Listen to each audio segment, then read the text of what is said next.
지난해 12월 쉐보레 크루즈를 구입한 김규현 씨. 주행 중 차선을 변경하다가 차가 멈춰서는 바람에 사고가 났습니다. 사고 지점이 바로 여기인데요.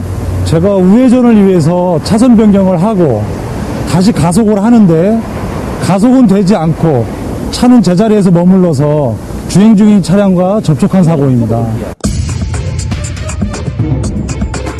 김 씨는 사고의 원인이 자동 변속 시 기어가 뒤늦게 물리는 현상, 즉 미션 슬립 때문이라고 주장합니다.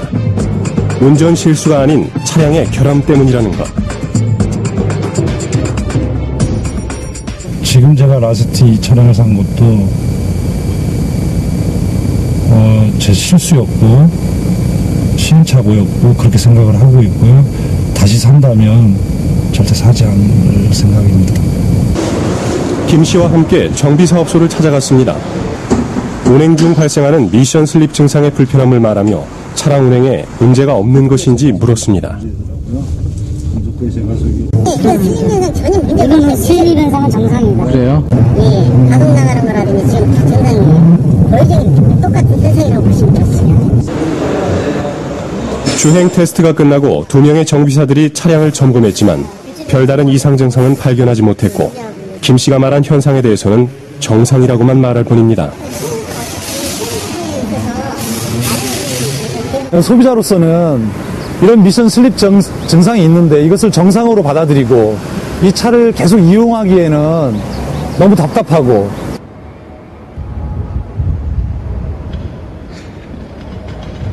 2년 전 쉐보레 크루즈를 구입한 우희윤 씨 역시 김규현 씨와 같은 미션 슬립 증상, 즉 자동 변속기 이상으로 불편함을 겪고 있습니다. 한두 푼 차례도 아니고 사도 아니고 2천만 원 정도 되는 차 사가지고 하루하루 스트레스로 그 차를 몰고 다니니까 정비소를 들어가도 나 몰라라 식이니까 그냥 타라라고 말을 하니까 답답하죠 많이.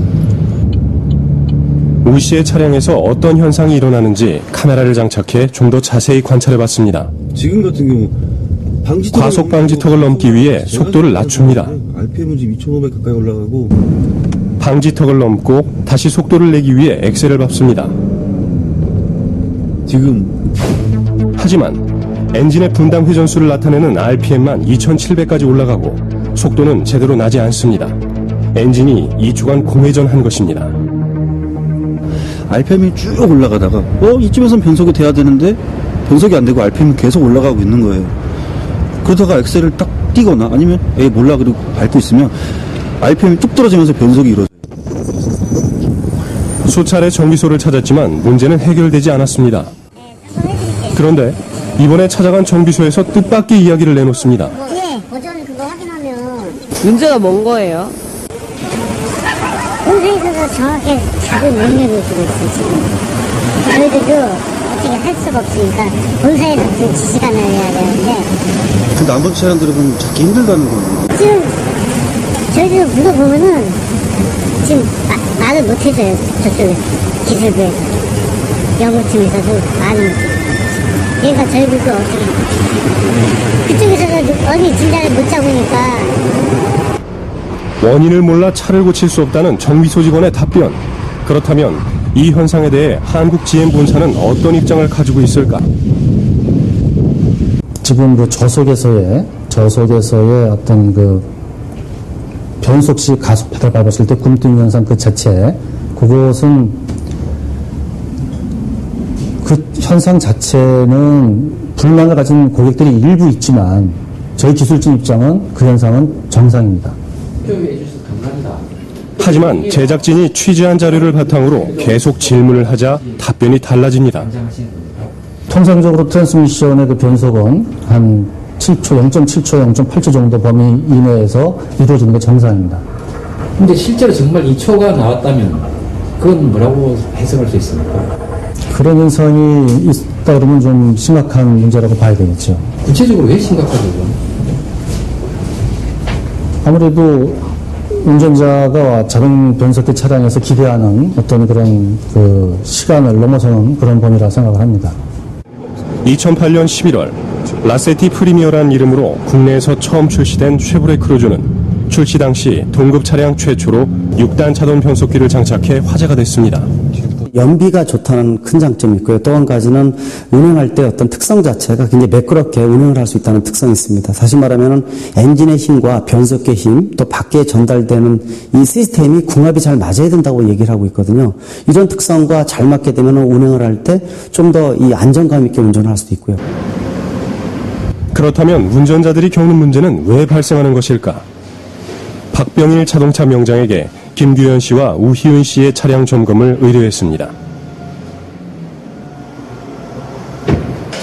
먼저 명장이 직접 차를 운전해 증상을 확인해봤습니다. 이렇게 생각해. 연료통 새나? 우리가 앞서 확인한 증상이 역시 주행 중에 발생합니다. 벌써 변속이 돼버린 거야, 이게 출발하는데. 지금 이 상태만 보더라도 진짜 이건 아니네. 그죠? 변속이 너무 빨리 이루어져. 변속이 너무 빨리 되니까 차가 안 나가는 거야, 이게. 육안 검사와 함께 좀 더 정밀한 검사가 이루어졌습니다. 왜 쉐보레 크루즈는 속도 변화에 맞춰 기어의 변속이 자연스럽게 안 되는 것일까? 자동 변속기와 엔진의 종합적인 성능을 점검할 수 있는 스톨 테스트도 이루어졌습니다. 엔진에서 나오는 출력에 비교해서 자동 변속기가 하지만 궁합이 잘 맞아야 되거든요. 이 차는 5단이 아니라 6단이란 말이죠. 6단 변속기를 변속 패턴을 맞추려고 그러면 엔진 출력과 또 기어가 들어가는 시점하고 잘 맞아떨어지는, 이게 전문용어로 변속 패턴이라고 하는데, 그런 것들이 잘 안 맞아떨어지니까 6단 자동 변속기를 쓰는 목적하고 별개로 가는 거예요. 과연 쉐보레 크루즈는 6단 변속기를 충분히 제어할 만큼의 엔진 출력이 나오지 않는 것일까? 실제 운전자들은 언덕길에서 출발할 시 차가 뒤로 밀리는 현상을 겪는다고 합니다. 크루즈가 동급 차량에 비해 약 15% 정도 더 무거운 것도 한 원인입니다.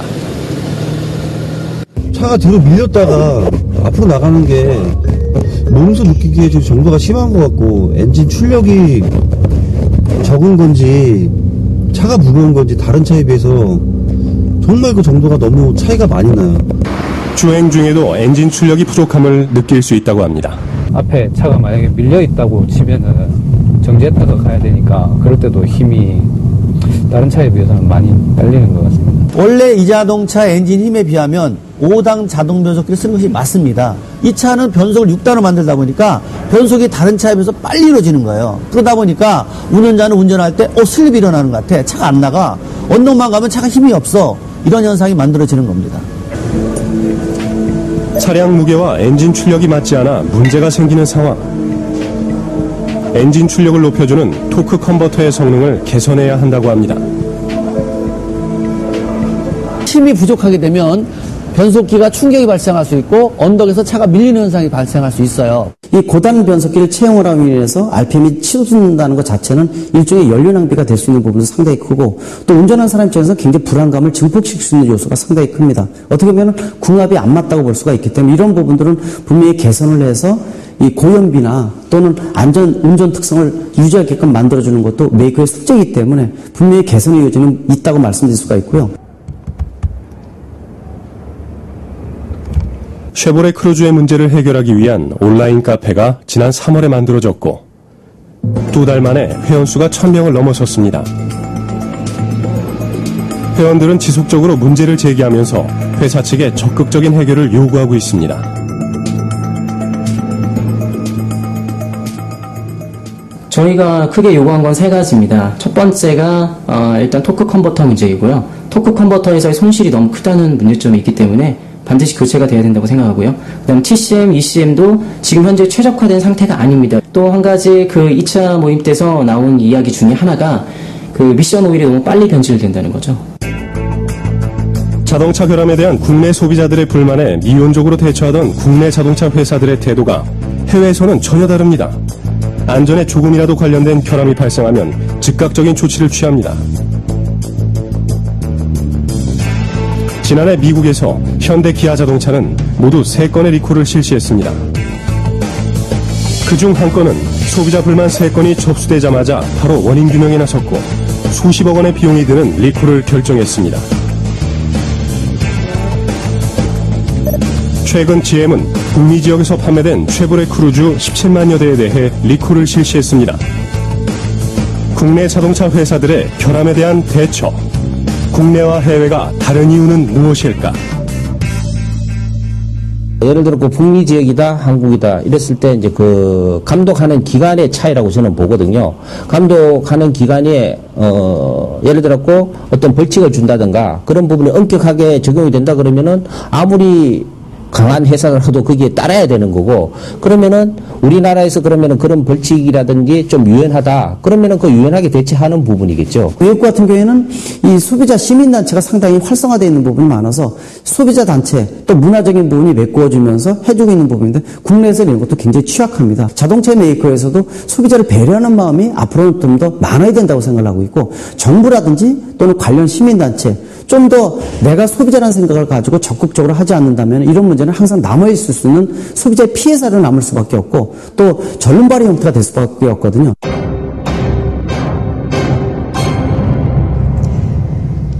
자동차의 결함은 승객의 안전과 생명을 위협하는 심각한 문제입니다.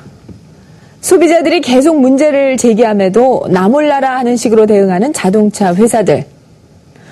판매 후라도 결함이 발견되면 솔직히 인정하고 적극적으로 시정 조치하는 자세, 외국에서뿐만 아니라 국내 자동차 시장에서도 반드시 필요합니다.